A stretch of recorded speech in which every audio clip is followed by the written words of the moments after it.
Well, hello, and welcome to Tom Rhodes Smart Camp. Hello, smarty pantses, all you knowledge and laughter lovers all over the world. Happy May, happy springtime, happy getting close to summer. Jesus Christ, the winter in Los Angeles this year was so long and cold and rainy, and finally, it just started to warm up in the last week or so.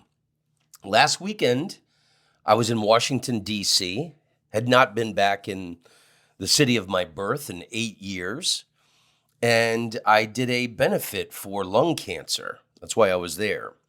And like a moron, I was stepping outside and having some cigarettes until I went on. You know, lung cancer kills more people than prostate cancer and all these other cancers combined. They had some doctors speak before the benefit. All these things I didn't know, and about how you should get your lungs screened. But I'm terrified to do such a thing, but I do need to stop smoking cigarettes soon. If you recall, a couple years ago, I started smoking cigarettes again because the woman I was in love with told me she had met another man. And now it's 2 years later, and she ain't coming back. So I guess there's no reason to hurt myself anymore. Anyway, I wish I was smarter, and I guess that's what Smart Camp is all about. But it was really cool being back in Washington, D.C., just seeing the monuments and those streets and comedy clubs I've performed at before. I did sets at the Improv on the Saturday.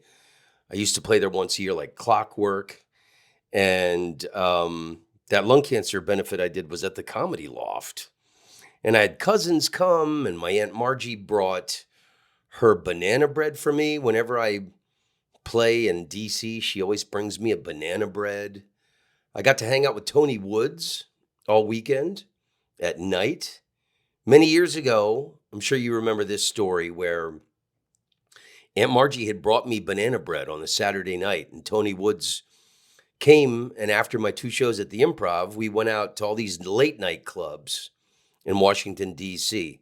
A lot of very black late night clubs. And Tony had my Aunt Margie's banana bread under his arm. And wherever we would go to these bars, he was like, "Here, have some Aunt Margie's banana bread." And he'd open up the aluminum foil and people would grab a slice. And I'll tell you, there's one thing people love more than cocaine in a late night after hours club in Washington, D.C., and that's my Aunt Margie's banana bread. And the one she made for me this time, wow, was walnuts in it. So good.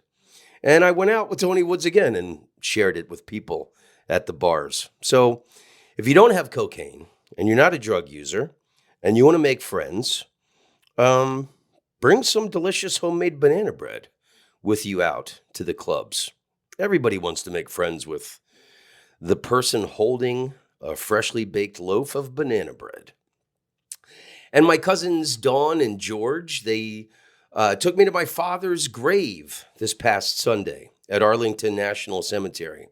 My father's buried in section 69, appropriately enough.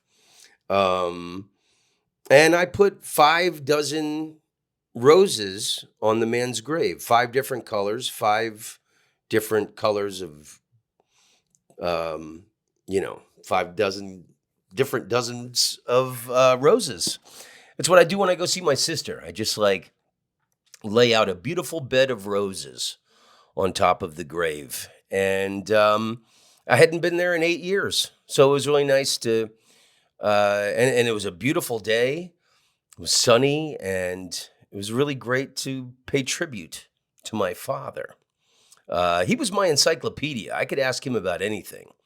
"Dad, what was the reason of the Peloponnesian War?" "Well, democracy had broken down in the region, and the city-states, and the guy knew everything. And he loved comedy and loved baseball, and that's why I love comedy and baseball." So every month, as you know, I'm going to do one episode of the podcast on books or movies. And this is your monthly book report by little old me, Tommy Rhodes, grade 6. And I'll tell you, let's start with this. I've been reading this. I've got several daily reader books, and this is the daily reader from a book called The Golden Present. And this is the page from May 1st. Get a load of this. Put your smart pants on. The sign of a healthy person. What is the sign of a healthy person? Such a person is happy anywhere. He or she is relaxed everywhere, always at ease and in peace, within and without. Even in hell, such a person will be at ease. A healthy person hates no one, dislikes nothing. Total love, universal love, emanates from within. There is no tension anywhere, no stress or friction. These are the signs of real health. A person who is healthy doesn't hurt anyone. He or she is not afraid of anyone. Not only is he unafraid, but he sees that others are not afraid of him. The others include animals, plants, everything. A healthy person emits always and only a loving and pure vibration. A really healthy person takes everything in life as a game. Whether we win or lose, it's still a game. Often people forget that. In a way, I feel that losing is a better game. Why? If you lose, you allow the other person to win.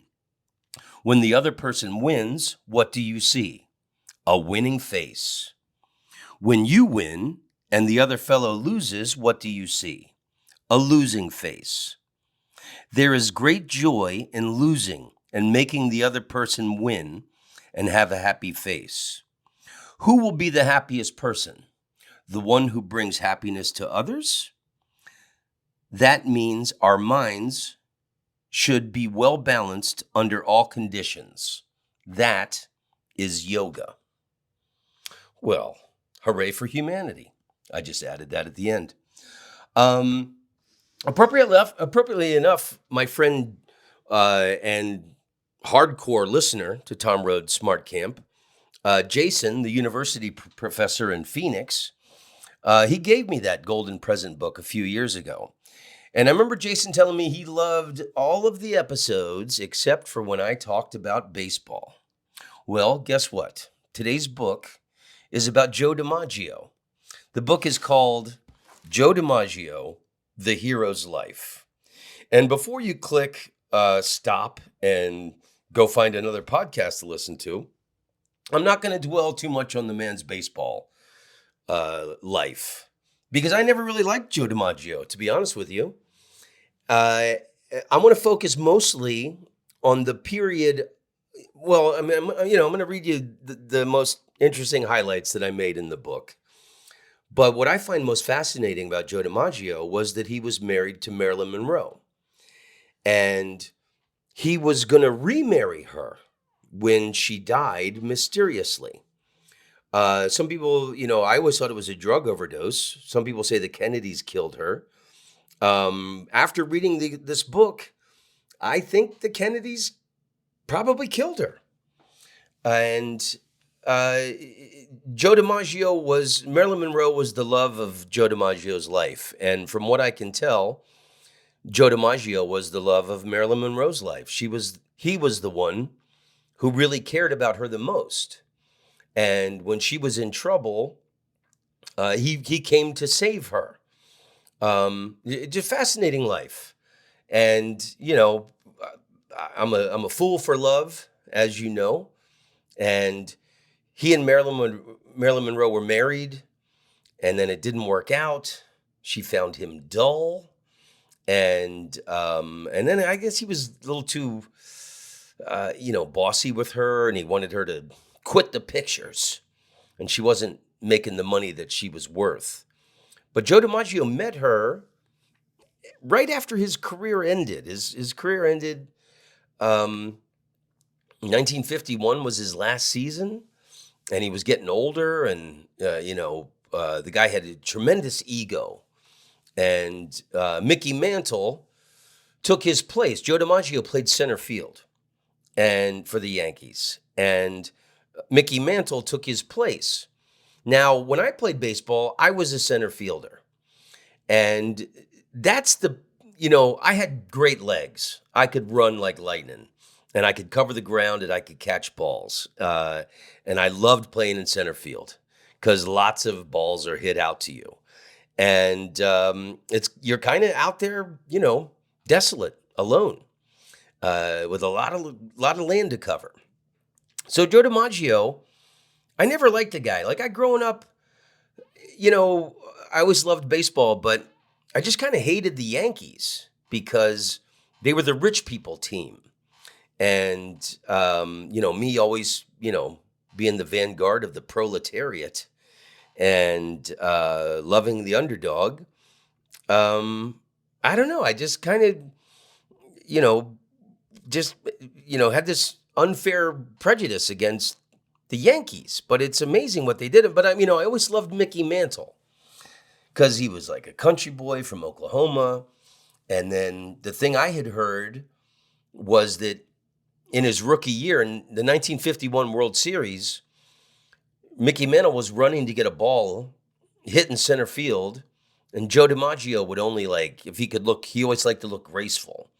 And he called off Mantle, and Mantle, put the brakes on when he's running, and his cleats caught in a rubber sprinkler head, and he blew his knee out. Said it sounded like a tire blowing and all that. And so his career was never the same. So it kind of always, I had heard this folklore.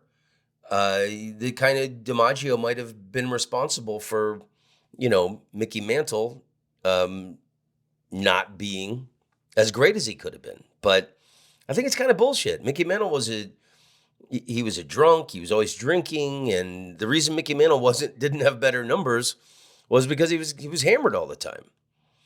And Joe DiMaggio, he was born in Martinez, California. His parents came from Italy. They were Italian immigrants, and his father was a fisherman. And Joe DiMaggio was born in Martinez, California, and then they moved to the North Beach area of San Francisco. And it's kind of an interesting story how Joe DiMaggio became a baseball player because he almost missed it. There's this, and I've walked by that field many times in San Francisco. It's just like a concrete slab in North Beach where his buddies were always playing baseball. And sometimes he would play, sometimes he wouldn't. And his friends called him over to play. And DiMaggio was smacking the living shit out of these balls. And there just happened to be a scout from the San Francisco Seals. And, that's how DiMaggio got discovered. And it might not have happened. And so he plays for the San Francisco Seals. And, there was no Major League Baseball on the West Coast then. It was the Pacific Coast League. So there was the Hollywood Stars, the San Francisco Seals, Portland, Seattle, Vancouver. And his father, Joe DiMaggio, never wanted to be a fisherman. And I don't think he was good at school either. I think he could probably barely read. So let's read some highlights. Oh, so I got this book. I'm always buying books. And I get these catalogs. And I'll order these books out of them. And, I had no intention of reading this book. Sometimes I'll just get books for, that's one I should have on my shelf. But Joe DiMaggio, The Hero's Life, it's this beautiful book. It's like those old classic books I got from when my father died. Who makes this? The Franklin Library. Okay, so that's like the Franklin Mint. That's why it's such a beautiful book. And it's first edition by Richard Ben Cramer. And it's got gold leaf edges on the paper. There's a nice silk ribbon, bookmark, and illustrations, blah-de-blah-de-blah. So let's dig in this. I'm not going to waste too much time on the baseball shit. But But I mean, I'm going to read you the most important highlights from the book. So his father Giuseppe was a fisherman, and at one point, Joe DiMaggio's brother Dominique played for the Red Sox, and then he had another brother, I think it was Tom, who played at one point for another team. I forget which one, but Giuseppe DiMaggio might be the only man ever, I'm not sure if this is a fact or not, who sired 3 Major League Baseball players. I don't know if any other man has had that many Major League Baseball players come out of his genitals. But his father was a fisherman. His father couldn't even read in Italian, and always came home smelling like fish. And the last thing in the world Joe DiMaggio wanted to be was a fisherman. And so he starts, getting paid to play baseball. So Joe had to have a private life almost before he had a life. He was, after all, Giuseppe's son. And if the old man wouldn't reveal his sins, even to a priest, well, neither would the son. Though in Joe's case, his sins were hardly mortal. Joe had a funny attitude about people watching him. He was sure they always did. That was fine on the ball field, where he could be perfect or pretty near. But any other time, anywhere, he might show a disadvantage, well, it made him edgy. From the start, he had to have it both ways. He wanted to be well known at what he was well known for, and for the rest, he wouldn't be known at all. Oh yeah, when he played for the San Francisco Seals, he had a 60-game hitting streak. And then later, in 1941, he had a 56-game hitting streak. And that same year, Ted Williams hit like 406, 408. And just the whole country was on, it was like the front page of newspapers when he was on this batting streak.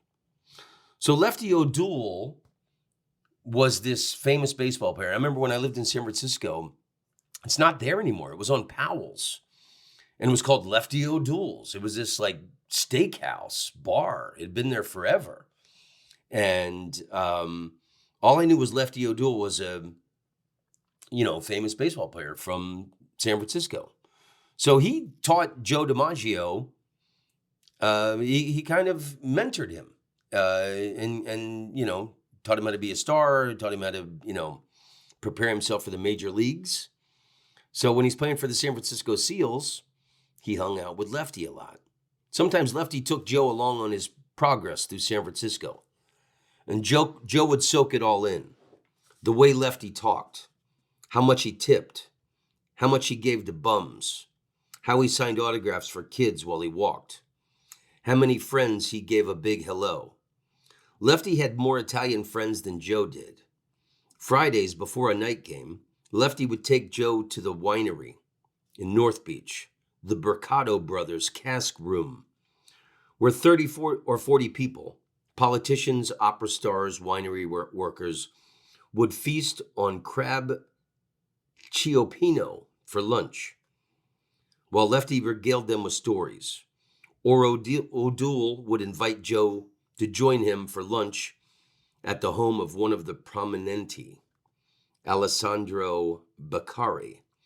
But Lefty would have to get there early to help Signora Beccari shell peas for the pasta con piselli. The biggest thing Joe learned from O'Doul was how to live like a hero. Everybody knew Lefty. Everybody watched him, said hello to him, loved him. And in the middle of it all, Lefty did just what he wanted. He was handsome, at home anywhere he went, always the best-dressed man in the room. The admiration of males he accepted with offhand grace, and the adoration of females he extended a courtly and Catholic welcome. Kids, there wasn't anything he wouldn't do for them. Charlie Graham unwisely made a deal with Lefty. If he'd stop giving away so many baseballs to kids, Graham would hold a Kids Come Free Day. When more than 10,000 little freebies came out, Lefty climbed to the stadium roof, with flour sacks full of free balls to scatter. For Joe, this brush with the hero's life wasn't quite like hitting. He couldn't just do it himself the next day. But if he was going to be a big leaguer, a New York big leaguer, this was his chance to learn at the master's knee. Let's have a sip of coffee and reflect on that.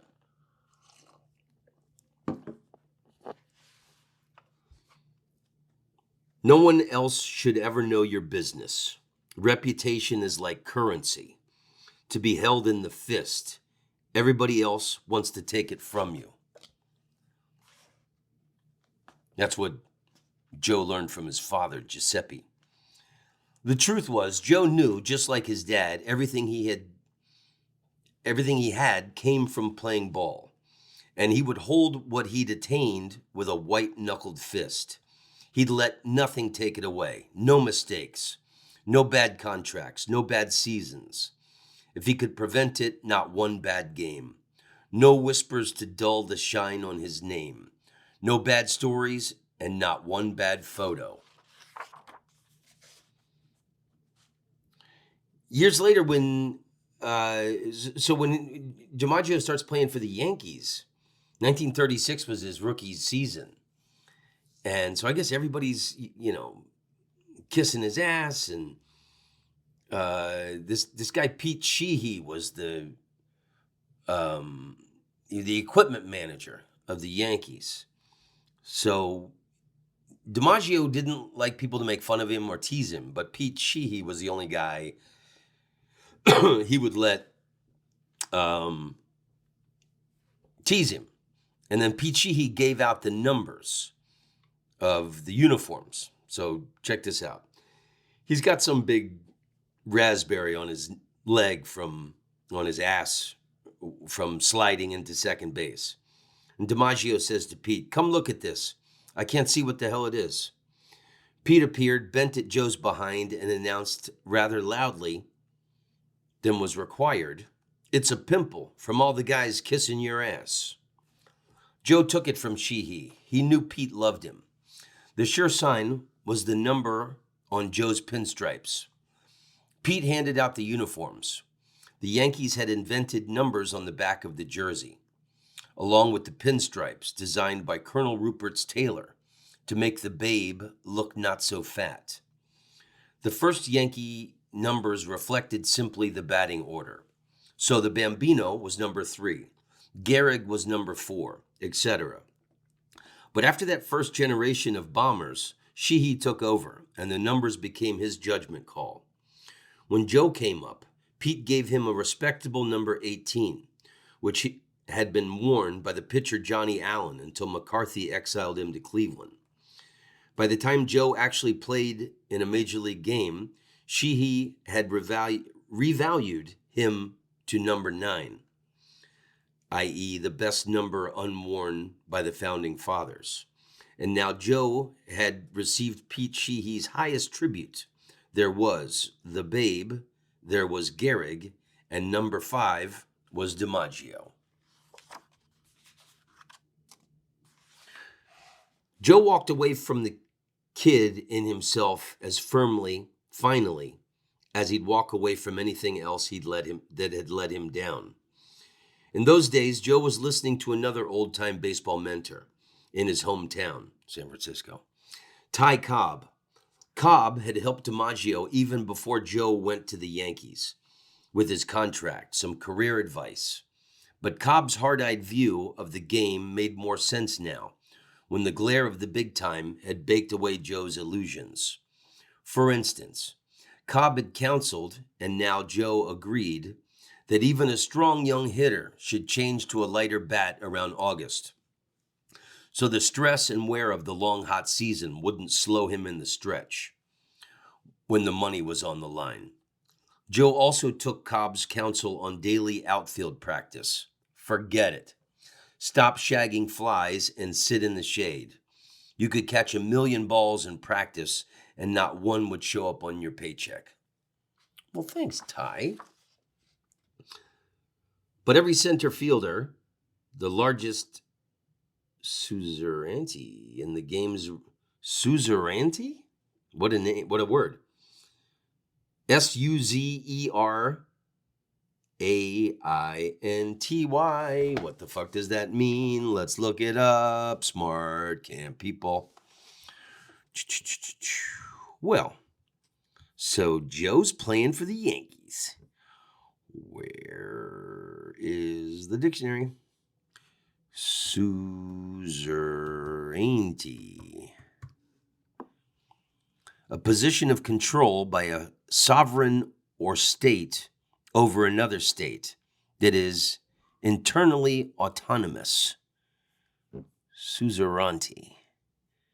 Where's the button to hear it? Okay. Center field, the largest suzerainty in the game's realm. It had to be patrolled by a prince. He was the man on the field most unconstrained by others.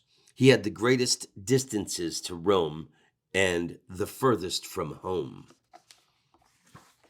All right. We're getting to the baseball shit. So DiMaggio, he starts playing for the Yankees in 1936, and he's not friends with anybody. He doesn't trust anybody.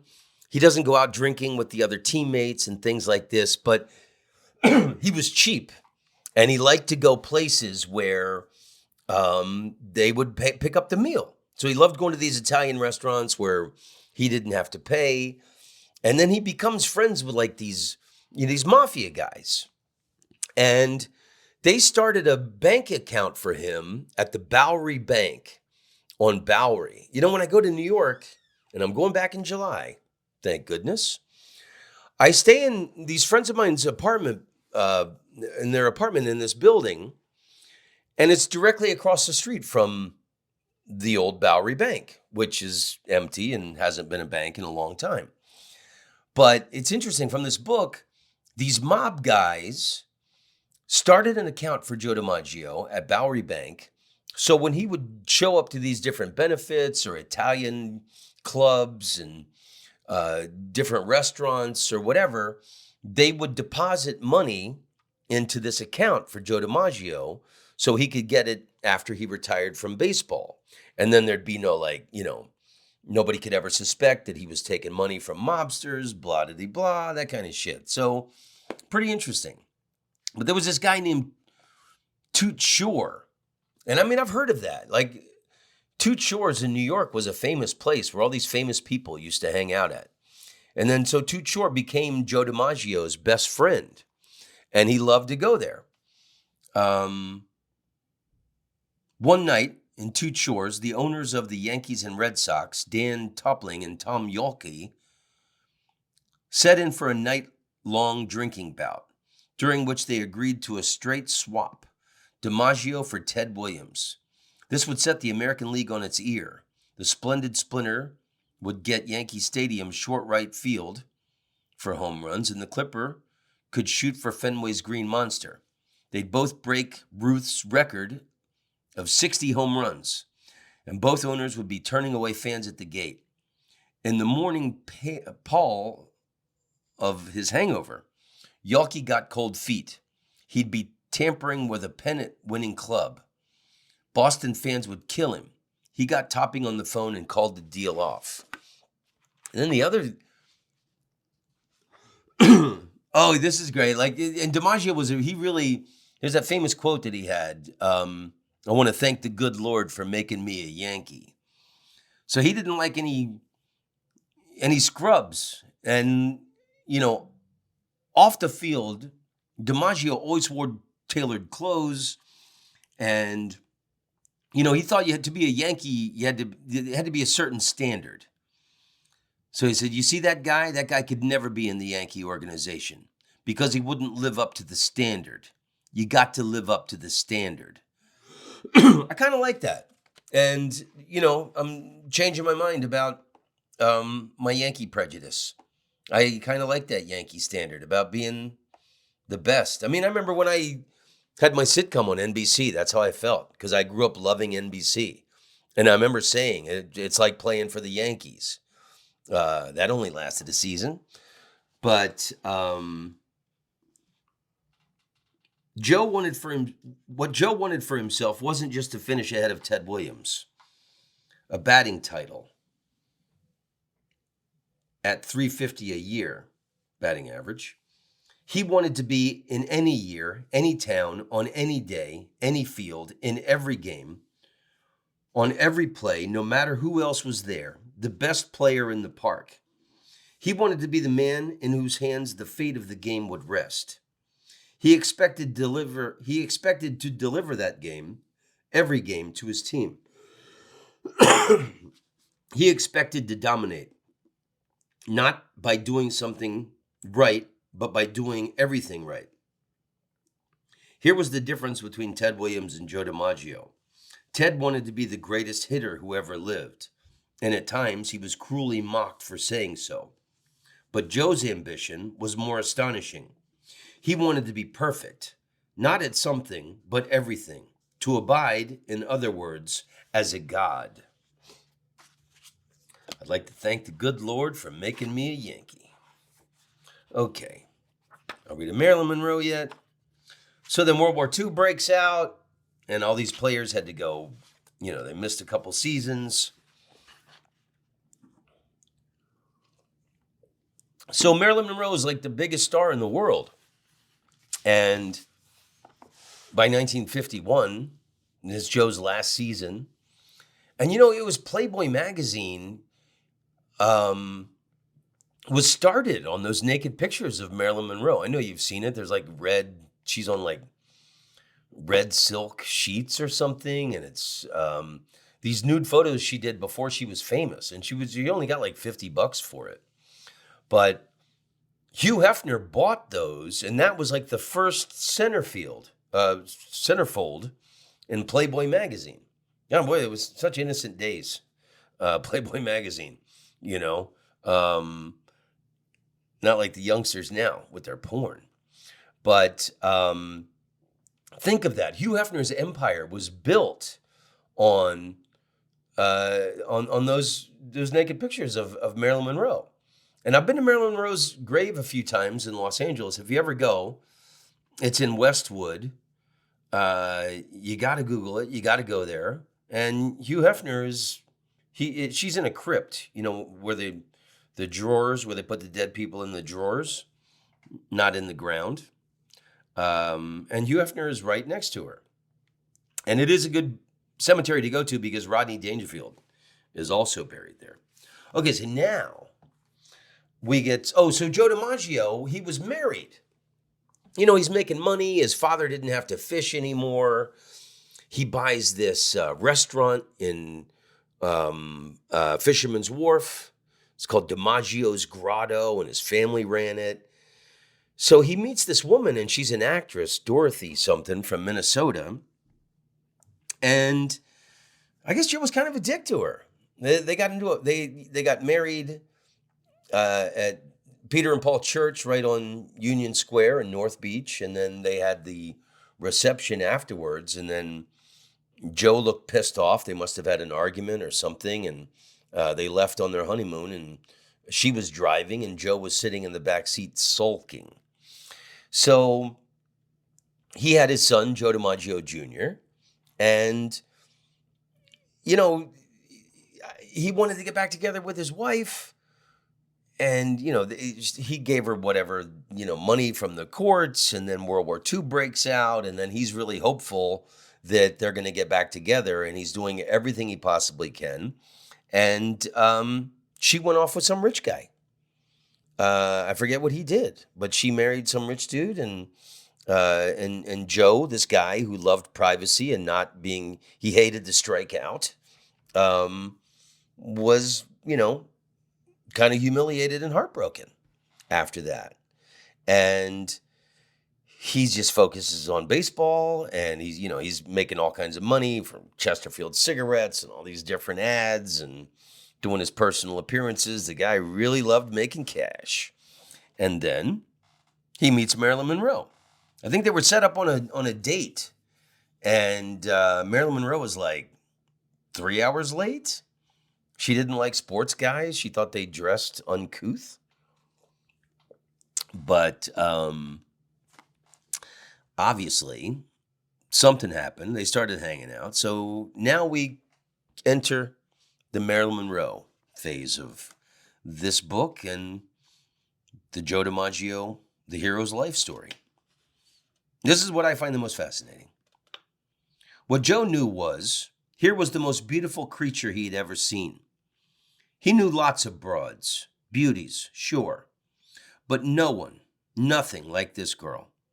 It wasn't even the same category. He'd been around the block a few times in Hollywood, and not just with Dorothy, but big stars. Marlene Dietrich, for instance. Joe didn't like her. She had bad breath. But Marilyn put them all in the shade. This girl had beauty shining out from inside. It wasn't her stardom that made her shine. Though it pleased Joe that everything Dorothy hungered for, strove for, dumped him for, Marilyn already had all that, effortlessly, as he imagined. And by age 25, she was just a kid. And it wasn't only her looks, though. What a looker. When she'd get dressed, finally, and made up, second or third time when she wasn't satisfied, they'd go to some joint and she'd stop the place cold. And like everybody else in the room disappeared. And he loved that. But he loved it more when it was just for him. Or even better, when they'd get to her place and she'd drop that dress on the floor. There was never anything underneath. And scrub all that shit off her face. And drop the towel coming out of the bathroom. It lit perhaps by one bulb behind her. Or the blue of the TV he'd flicked on. And there she was, his girl, so pale, past vanilla. It was white in her young skin, dairy milk, and perfect, tiny-boned, delicate, like a 12-year-old virgin, childlike as her giggle when he grabbed her, then covered her with him, filled her, crushed her. Sometimes, Christ forgive him, he was trying to kill her. God, he never wanted to jolt anybody like this girl. Maybe she did know a bit about baseball, or she was learning fast. She called Joe her slugger. Years later, when her friend and the great profile writer of the age, Truman Capote, asked her who was the best lover, she brought up Joe's name and added, "He can hit home runs." Capote understood. And, as usual, he understood why.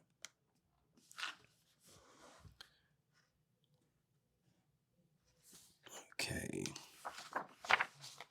For Joe, in this happiness, there was more than an element of ratification. Maybe he would always be a stiff on TV. Maybe center field now belonged to Mantle. And despite the Yankees, and despite the mistakes that Joe had pointed out to Marilyn that afternoon, maybe the Rockhead would do fine. Maybe the Yanks, in first place in coasting, could even be champions without the Dago. Everybody called DiMaggio the Dago. But with this girl on his arm, Joe was, once again, the big guy in the hero game, without another word said from her or him. And didn't matter what they did. Simply in her person, she affirmed him, made him once again what he was, what he thought he'd lost. He loved what he was in her eyes, and in the eyes of the world with her. He was Joe DiMaggio again. Okay, man, so much shit happens. This is, we're cooking now. So he does that, she does that movie 7 Year Itch where she's on the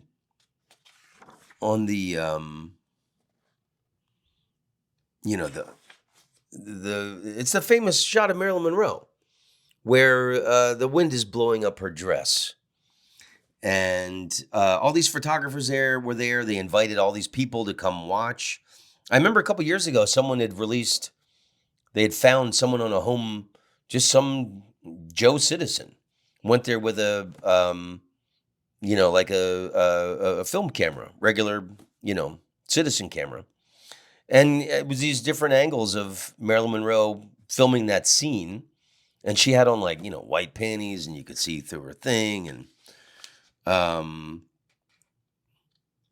do I want to read this? But there was one bright-minded photographer who figured he would get a more striking picture if he photographed me shooting down. I didn't notice him pointing his camera from the balcony.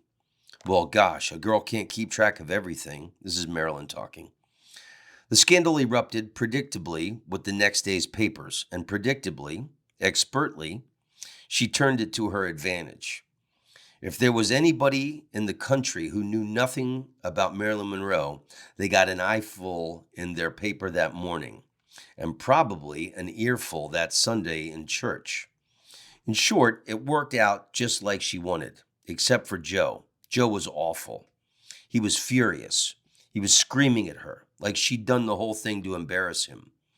He tried to explain it was publicity. It was part of her job.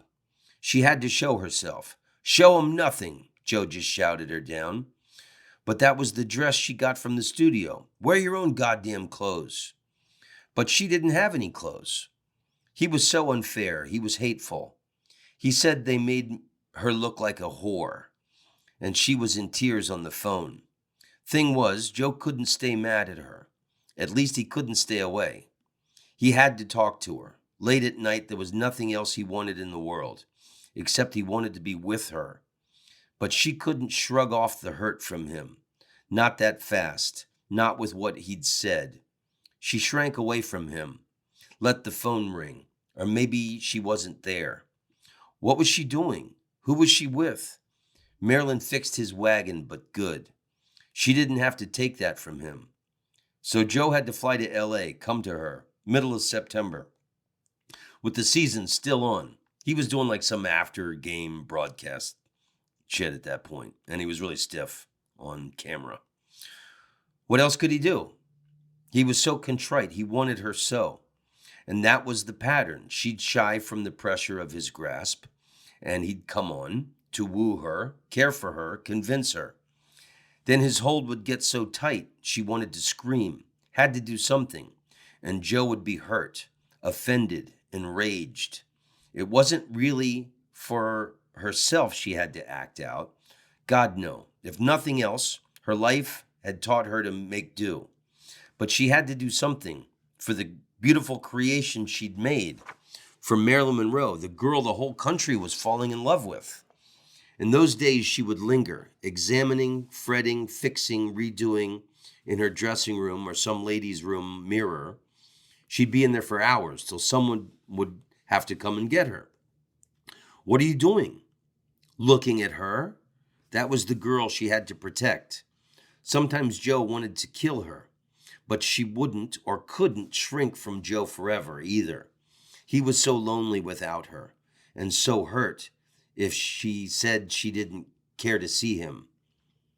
He was so real, and he did what he said. After the Yankees won the World Series, it was exciting. Mickey Mantle hit a home run to win the 7th game. Her slugger did come back. Joe came straight to Hollywood to take care of her, and the first thing was he took her shopping to buy some clothes of her own. She didn't own clothes of her own. She only wore clothes from the studio, and she was underpaid. When she's a star, she was still a contract player. As she recalled for Ben Hecht, Joe would sneer at her excitement when some magazine was giving her a big picture spread. Yes, but where's the money, he asks. It's the publicity, I yell back. Money is better, he says in the quiet way men use when they think they've won an argument. That's Marilyn telling the story. So, this is interesting. The problem was DiMaggio was so loaded, he could barely talk at all. So stinko, in fact, that his pants were open and his member laying exposed upon his leg. And that, as Yolanda would recall, was the biggest thing you ever saw. There's an asterisk, and then at the bottom of the page, the asterisk says, I told Yolanda that I had always heard Joe's Louisville Slugger ranked only second to the big shtick of Milton Berle. But on this subject, Yolanda was firm. "Oh no," she said. "Milton's was never that big." Okay, so he was swinging it. Boop, boop, boop, boop, boop.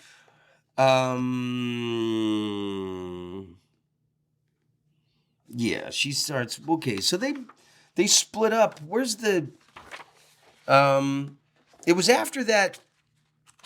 I don't know if I'm gonna have to take a break here because I got to go do a show. I'm in Grants Pass, Oregon. Did I mention that? I am reading this to you. Today's episode is recorded at the Red Lion Inn in room 122. After that scene in 7-Year Itch, DiMaggio was so pissed off he was watching it. He smacked Marilyn Monroe around.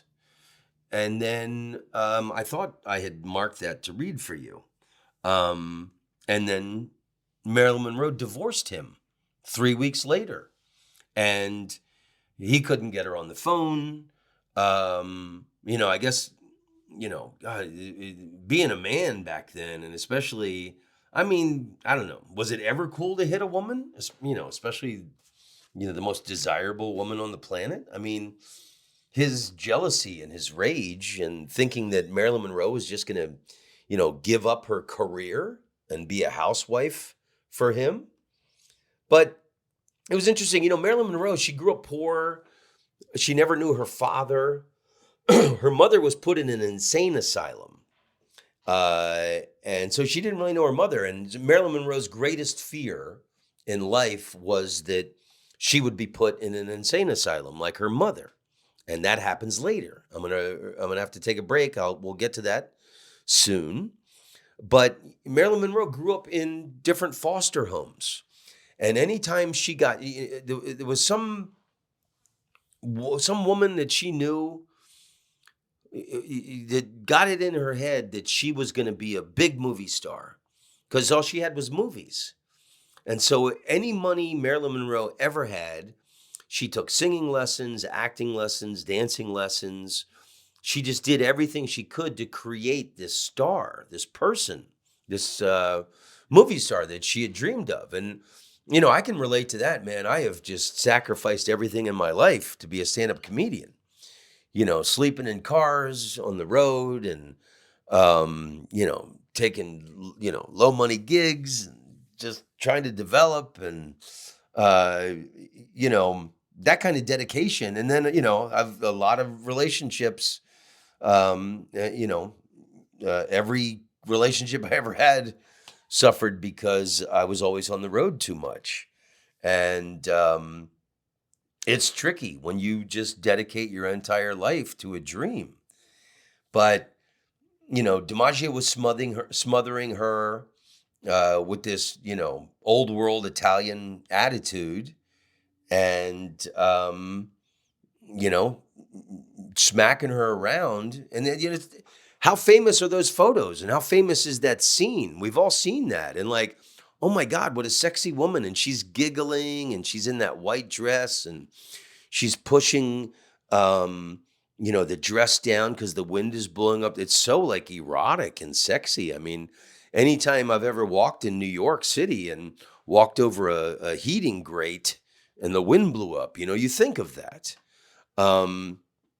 It's interesting. When I moved to New York City when I was 20, my father's advice to me was if I got cold in winter and I was broke, that I could hang out over those grates, which is interesting. Right after he died, when I was in Philadelphia and I was crying and I was on my way to a show at Helium. And as I'm walking over this grate in Philadelphia, the wind shot up and I know it was my father, saying, "Fucking pull it together, dude. You've got a show to do." And it was like a smack in the face. And I, pulled it together and did my shows as best as I could there right after I had found out my father died. But that famous movie scene with Marilyn Monroe, it's just amazing to think that Joe DiMaggio was seething and that he smacked her around. that night after she filmed it, or the next day when it was in the papers, and that his physical abuse ended that marriage. I mean, and all the other dumb macho shit he had done leading up to that. But that's a good place to take a break, and I'm gonna go do my show, and we'll be back with more with the amazing love story of Joe DiMaggio and Marilyn Monroe. Yeah, it's pretty shitty that he smacked her. And, all right, we're coming back. Hold that though. Think about that.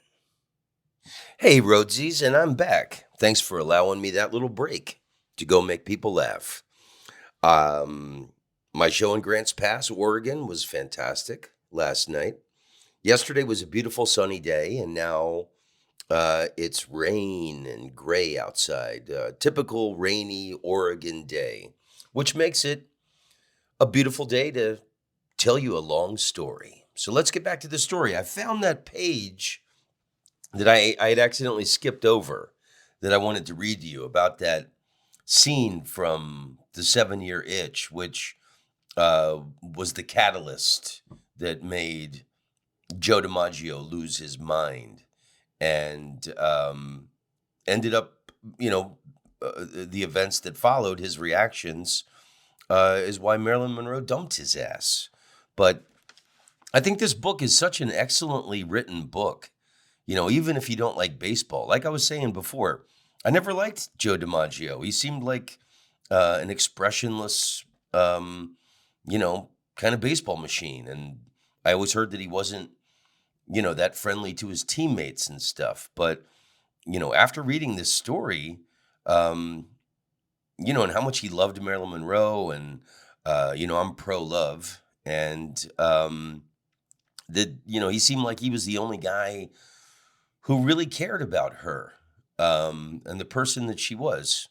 But, they had to go through a lot of disasters. But let's get back to the book and that scene that I had skipped over that I wanted to read to you. So this is about that famous scene where she's in the white dress and we've all seen the famous footage and photos from 7-Year Itch where the wind is blowing up her dress. The studio had publicized a night scene with Marilyn. The papers trumpeted the news. Miss Monroe's costume, Hearst's Journal American announced, is expected to be more revealing than the one she wore yesterday to stop traffic. On a Wednesday at midnight, about 1,500 newsmen and fans, pro photographers, and snapshot amateurs turned out on Lexington Avenue at 52nd Street in front of the Translux Theater. But Winchell needed more than a street scene. Everyone would have that. That's why he hunted up Joe, who was having a couple of quiet belts with Georgie Solitaire in the bar of the St. Regis Hotel. Winchell wanted Joe to come with him to watch Marilyn strut her stuff. Joe didn't think it was a good idea. It would make her nervous, and it would make me nervous too. But Winchell insisted. "Oh, come on, Joe. I have to be there. It might make some copy for me." The scene they went to witness would produce one of the most famous scene images in history. Marilyn Monroe, in a simple white summer suit, standing on a subway grating, cooling herself with the wind from the train below. But what sent Joe DiMaggio into a fury was the scene around the scene. Fans were yelling and shoving at police barricades as the train, actually a wind machine manned beneath the street by the special effects crew, blew Marilyn's skirt around her ears. Each time it blew, the crowd would yell, "Higher! More!" Her legs were bare from her high heels to her thin white panties. Photographers were stretched out on the pavement with their lenses pointed up at his wife's crotch, the glare of the flashbulbs clearly outlining the shadow of her pubic hair. "What the hell is going on here?" Joe growled. The director, Billy Wilder, would recall the look of death on DiMaggio's face. Joe turned and bulled his way through the crowd on his way back to the bar, with the delighted Winchell trotting at his heels. That night, there was a famous fight in Marilyn and Joe's suite on the 11th floor of the St. Regis. It was famous because none of the guests on the floor could sleep, and famous because Natasha Lytis was so alarmed by Marilyn's cries that she went next door to intervene. Joe answered the door and told her to get lost. It was famous because the following morning, Marilyn told her hairdresser and wardrobe mistress that she had screamed for them in the night. Her husband got very, very mad with her, and he beat her up a little, said the hairdresser, Gladys Whitten. It was on her shoulders, but we covered it up, you know. And famous because Milton Green's wife, Amy, came to visit at the suite the following day to try on Marilyn's mink and was appalled to see the bruises all over her friend's back. And that fight would stay famous as the end of Joe and Marilyn's famous marriage. Years later, Marilyn would tell another hairdresser, Sidney Gularoff, that she'd warned Joe clearly the first time he beat her up. Don't ever do that again. I was abused as a child, and I'm not going to stand for it. But as Gularoff would write in his memoir, nevertheless, after watching her film a sexy scene for 7-Year Itch, Marilyn said, Joe slapped me around the hotel room until I screamed. That's it. You know, Sidney, the first time a man beats you up, it makes you angry. But when it happens a second time, you have to be crazy to stay. So I left him. She would file for divorce in Los Angeles 3 weeks later. So, Marilyn Monroe went on to marry Arthur Miller after that, who had written the play Death of a Salesman, which is still considered one of the greatest plays of all time. And, he was an intellectual. He was kind of different in every way to Joe DiMaggio. And then I think she even converted to Judaism for Arthur Miller. And then that didn't work out. She, if she thought Joe DiMaggio was dull, she really thought Arthur Miller wasn't what she wanted. And, there's an element, aside from the fact that Joe DiMaggio smacked her around, which is horrendous to hit a woman. Marilyn Monroe wanted to start her own production company. He kept telling her about money and be smarter with money. And then finally she starts making money because she was like a contract player even after she got famous and didn't even own her own clothes. But she wanted to start her own production company so she could make her own films and then she could choose the director, the cinematographer, her makeup people, everyone, have total control of a movie. And all her, she didn't have that many close friends, but her lawyer, her psychiatrist, and Joe DiMaggio all told her to take the deal that I think it was MGM or Warner Brothers, one of them, whoever she was under contract for, and just make the next picture. So she kind of, felt betrayed that these people didn't believe in her to start her own production company. So that was another thing that kind of pissed her off and broke her heart. But she left Los Angeles. She moves to New York. She loves New York. She starts studying acting with Stella Adler, the famous acting coach. But there was another element that, even when she wasn't making any money, Marilyn Monroe had this acting coach that she insisted on having on the set with her during all these movies. And this woman was horrible. And this woman was actually, on some of these movies, was making more money than Marilyn Monroe was. And kind of had the studios by the balls because Marilyn insisted on having this woman. And then she kept asking for more money. And the woman was pretty terrible. Like, Marilyn Monroe wanted to be perfect. She wanted to be, a great actress. And she would do like 20 takes on a scene for a movie. And then she'd look over to the acting coach and go, how's that? How was that? And the woman would go, well, I guess it's okay if you think it's okay. So this woman like really fucked with Marilyn's head. And I don't know why she felt the need to have this woman, but I'm sure she was great in some ways, but she really fucked with Marilyn Monroe's head. And Marilyn wanted to be like a respected actress. She didn't want to do all these, kind of bimbo blonde roles.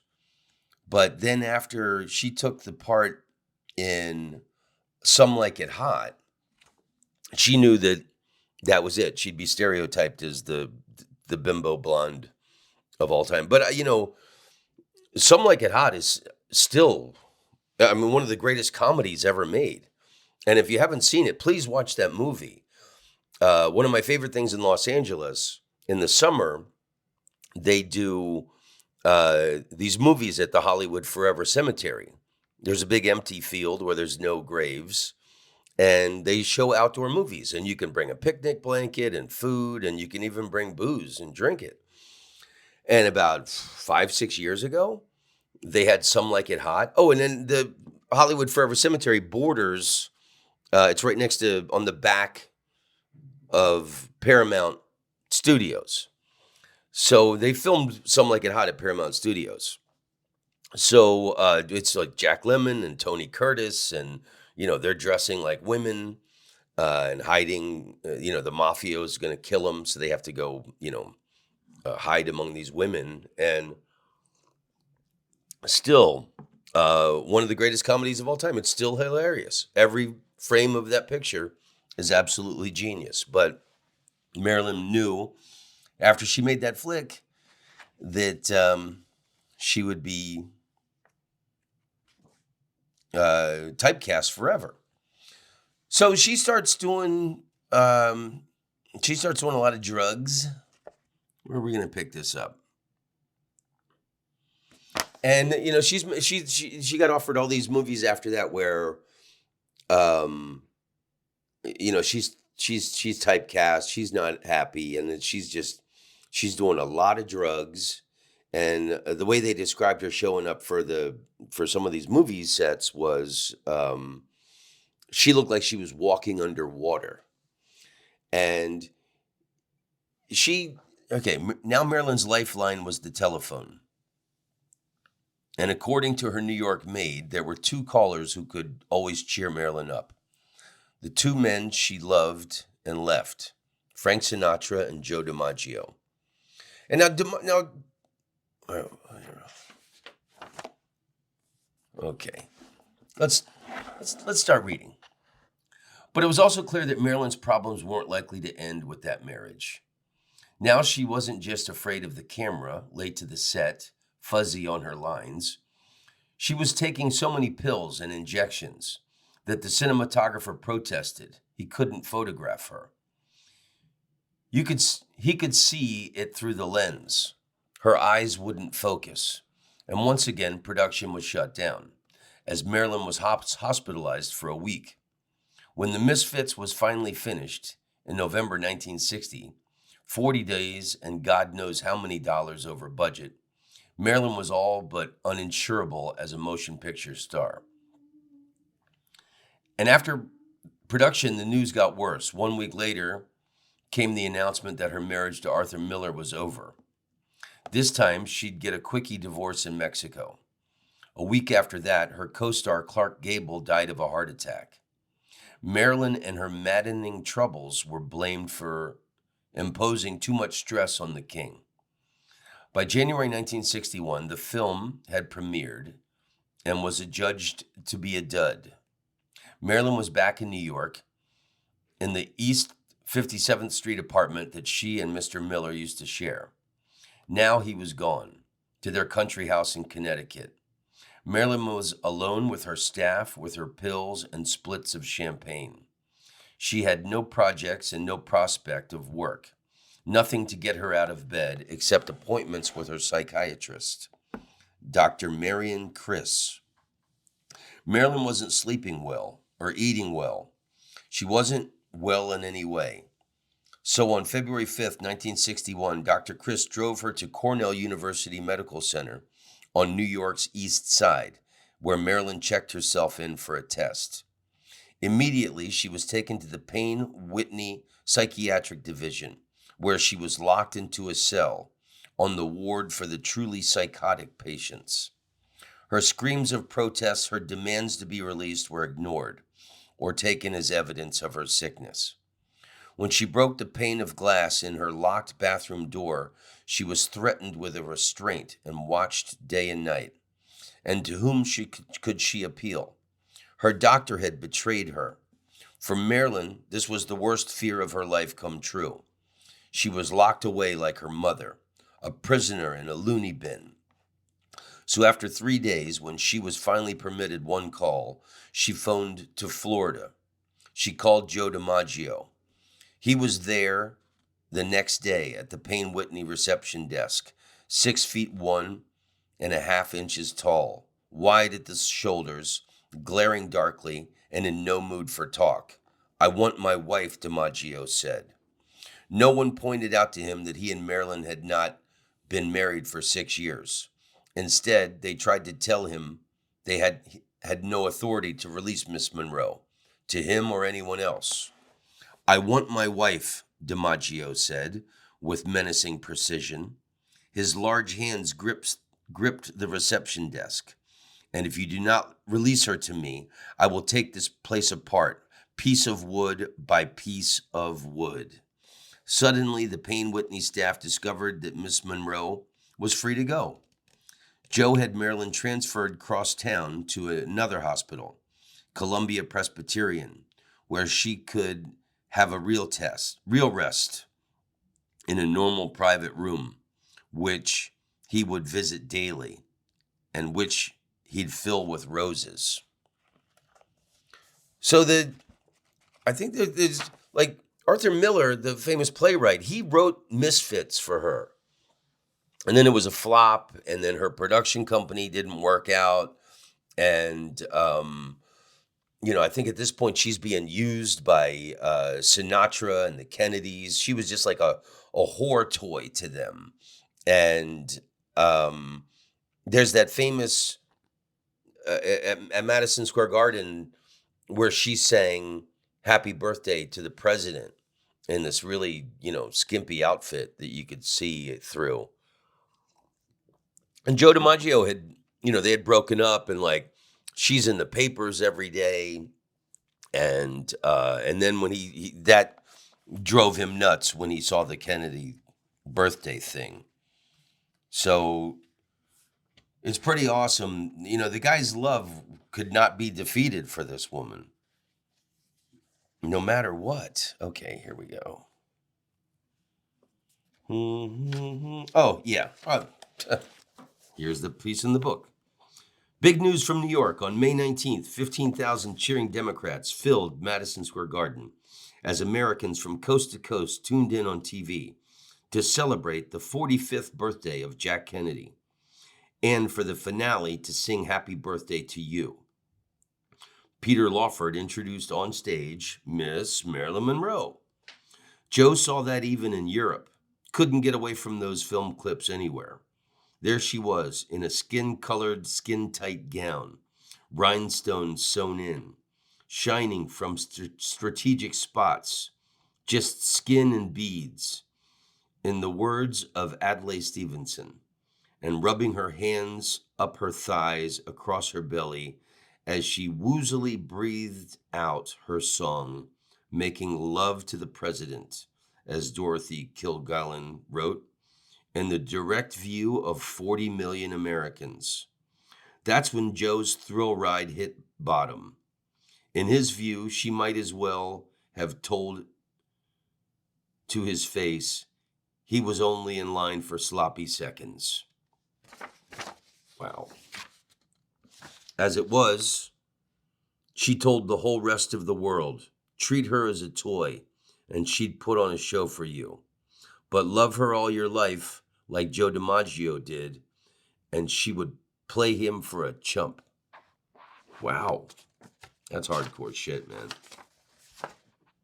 To love a woman that strongly and do everything you possibly can for her, and that, you know, you're always going to be her second banana or third banana. I don't rank my bananas, she told me. That shit hurt. So Toot Shore was his best friend. You know, the guy, he may have been connected to the mob. Who knows where his money came from. But he had that famous restaurant in New York. And, you know, Joe would go drink with the guy. So he was like one of the few people that, he probably, that was really close to DiMaggio. And so, you know, he goes there to drink with Toot Shore, and they're talking, and Toot Shore's trying to cheer him up, you know, his best friend. They're having drinks. And before he thought, Toot Shore said to his drink, what do you do with a whore like that? He was sorry before it was out, but who could he tell? Before Toots had drawn another breath, Joe was up and on his way out the door. Toots ran after him, calling his name, calling, Joe, I'm sorry, I didn't mean it, Joe. But Toots would stay sorry. DiMaggio would never come back. Joe DiMaggio never spoke to Toot Shore ever again after that. Called the woman he loved a whore and generalized her like she was just, you know, some whore.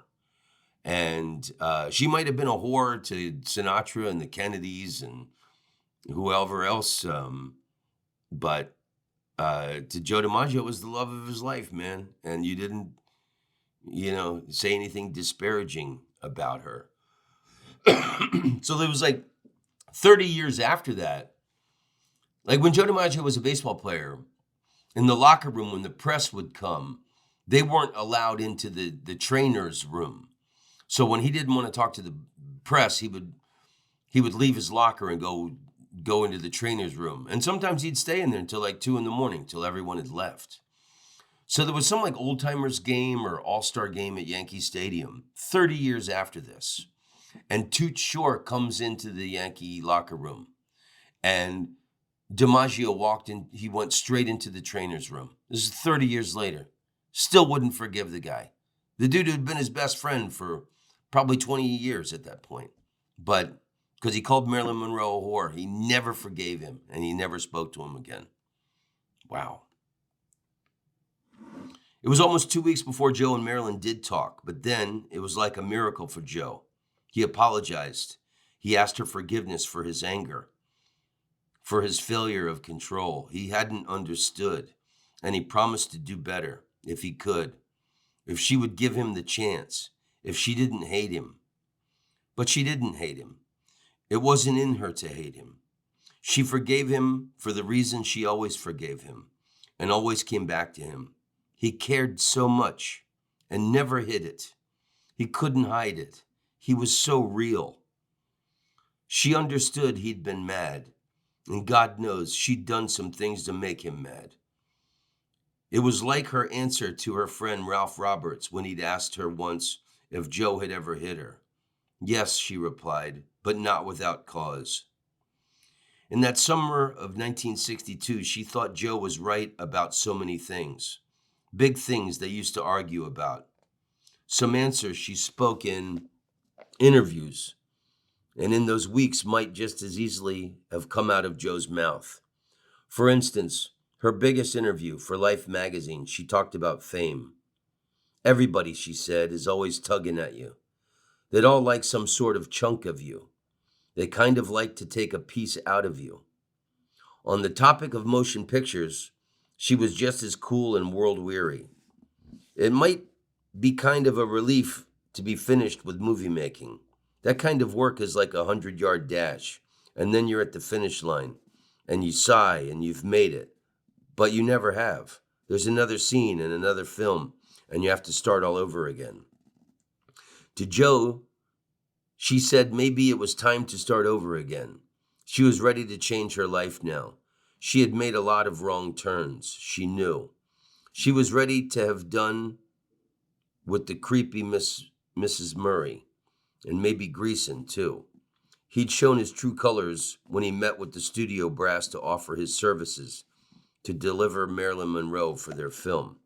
But now Marilyn told Joe she knew who the people who really cared for her was, and Joe cared. She always knew that. So he flew across country again to visit in her house, and that was wonderful. He came in late June and 3 times in July, and it was easy, friendly, and full of fun. Fox wanted her back now, but she still wasn't working. They shopped, they went to the beach, they rode bicycles. At night, they'd bring in food and eat on her carpet. There still wasn't any furniture. And then they'd stretch out together right there on the floor, and she told him, showed him, he didn't have to worry.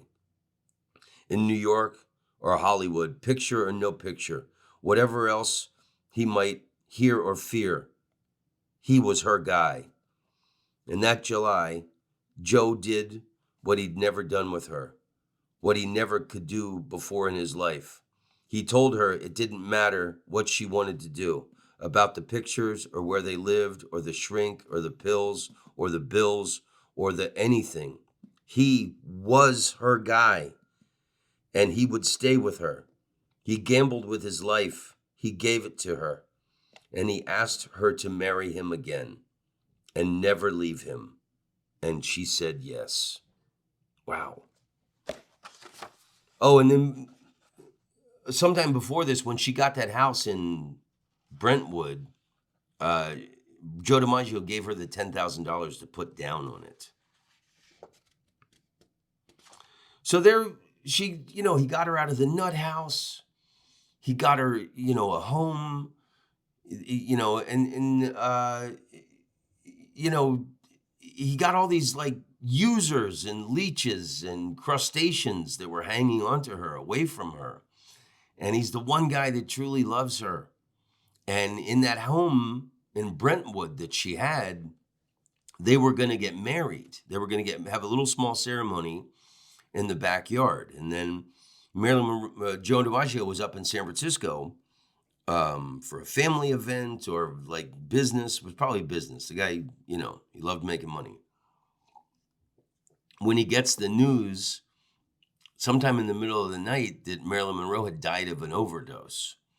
So the day they had planned on, and then Marilyn Monroe, the same dressmaker that had done that see-through sexy dress for Kennedy's birthday party, the famous, happy birthday, Mr. President. She's rubbing herself. That same dress, that same moment that drove Joe DiMaggio out of his mind. And then at that point, he said he was done with her. He was going to try and forget her. She had that same dressmaker make her a wedding dress for Joe DiMaggio. So she had ordered a dress. They had, made the plans. And then, this mysterious overdose. And, the coroner's report, there was never any sleeping pills found in her system. And so it's pretty shady. It seems like, like the coroner's report, it wasn't enough. It wasn't like a suicide. It wasn't a drug overdose. I think maybe the Kennedys killed her, honestly. So Joe DiMaggio gets the news. Then the noise came out of Joe like a roar from inside him. Animal pain. It wasn't words at all. And he doubled over in tears.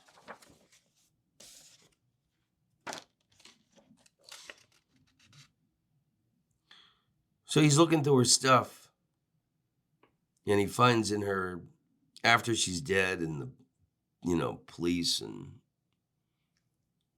he finds this note in her address, in her agenda that she had written to him. Dear Joe, if I can only succeed in making you happy, I will have succeeded in the biggest and most difficult thing there is. That is to make one person completely happy. Your happiness means my happiness. And then the note ends. She hadn't finished writing the letter to him. Years before, after her appendectomy, when she was only 25, Marilyn had made Whitney Snyder promise that whenever she died, he would do her makeup. She would look as beautiful, as much a star as ever he had made her look in her films. So it was Whitney whom Joe called early Tuesday morning when Marilyn's body had arrived at the Westwood Memorial Park. Whitey, not Whitney. Whitey, Joe said, you promised, will you do it, please, for her? Joe didn't have to say any more. Whitey understood. I'll be there, Joe. That afternoon, Whitey was there to restore the world's most beloved face, while his wife-to-be, Marilyn Wardrobe's assistant, Marjorie Pletcher, tried to coax and pad Marilyn's embalmed body back to its famous form. When they finished late Tuesday, that face and form were once again Marilyn Monroe. With a wig that she'd worn for the Misfits, a chiffon scarf around her neck, a pale green Pucci dress that she loved, she lay in repose in the bronze casket that Joe had bought, and she was as beautiful as ever. Joe sat and stared at the face of his girl as Whitey and Marjorie left the mortuary. When they came back Wednesday morning to touch up their work, Joe was still there in the same seat, sat with her dead body all fucking night. He had spent all night gazing at her face and talking to her, praying for her, crying.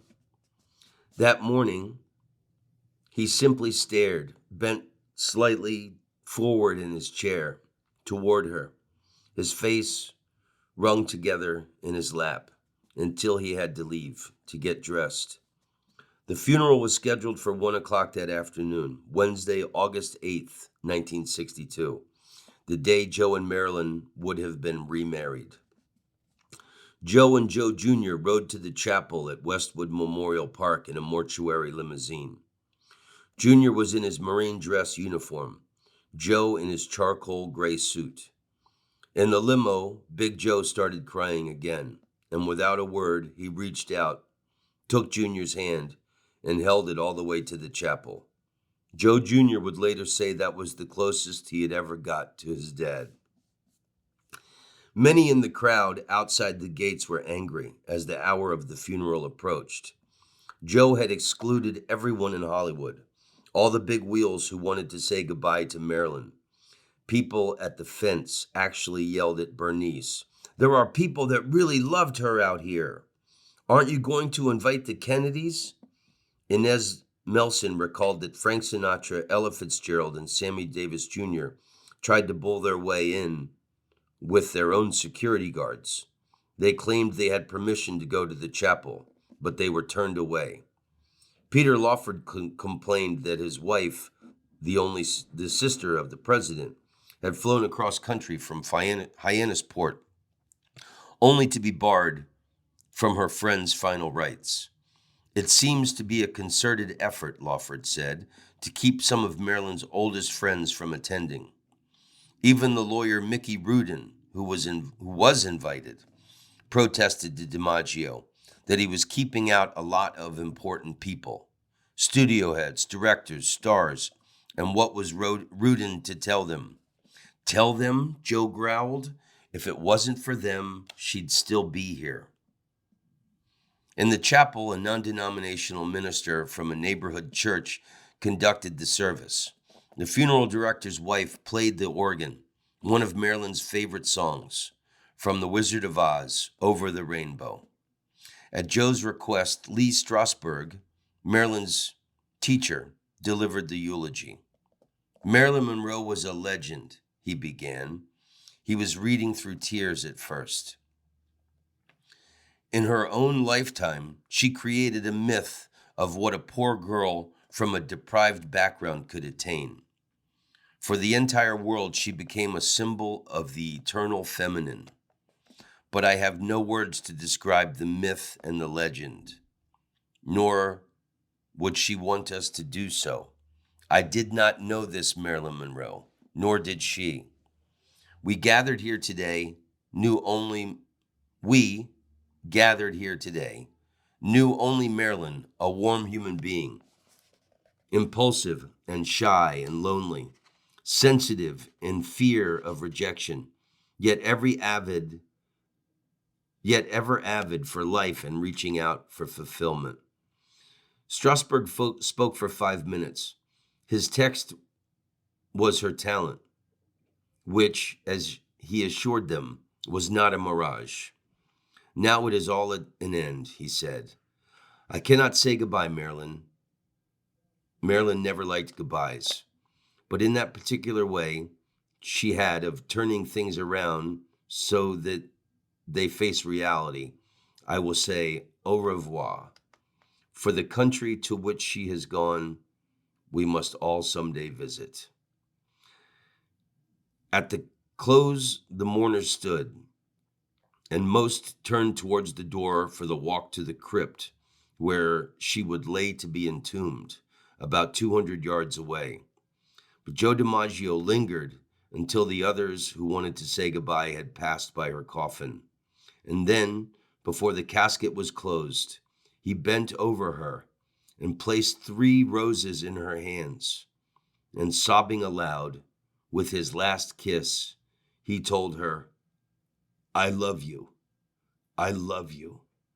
I love you. Joe had already arranged for his own flower deliveries, roses for Marilyn's crypt twice a week and forever, just as Marilyn had asked so many years before. She loved this story. There was some, I don't know if it was from the silent movie era. There was some movie star and this other movie star who had a great love story. And when the woman died, the man had roses delivered to her grave twice a week. And Marilyn Monroe thought that was the most romantic thing in the world. So when they were together, she said, will you do that for me, Joe? And he did that for her twice a week.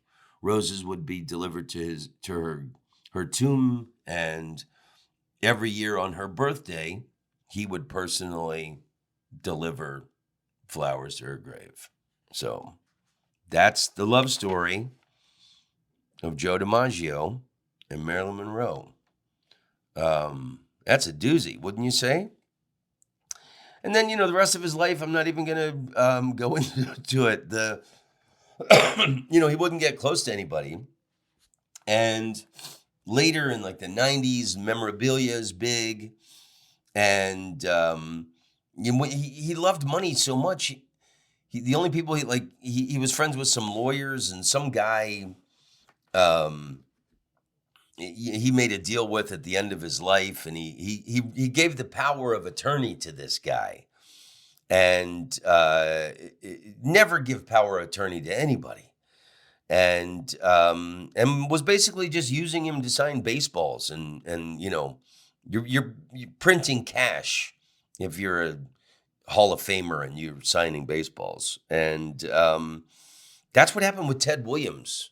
At the end of his life, he had given power of attorney to his son, who had just had him signing baseballs until he dropped dead. So, yeah, not good endings to those personal stories. But I think for me, the most interesting thing about Joe DiMaggio is that powerful love story he had with Marilyn Monroe, and how nothing could break that. No matter how many men she slept with, no matter how many upsetting moments of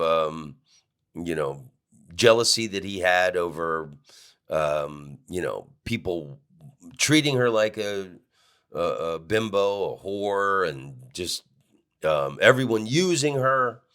Nothing could change the way the man felt about her. And love is some powerful shit, ladies and gentlemen. And that's the end of this episode. I hope you enjoyed it. I mean, it wasn't really about baseball. It was about love. Hooray for love. And hooray for humanity. And hooray for you for listening to my podcast. Kiss on your forehead.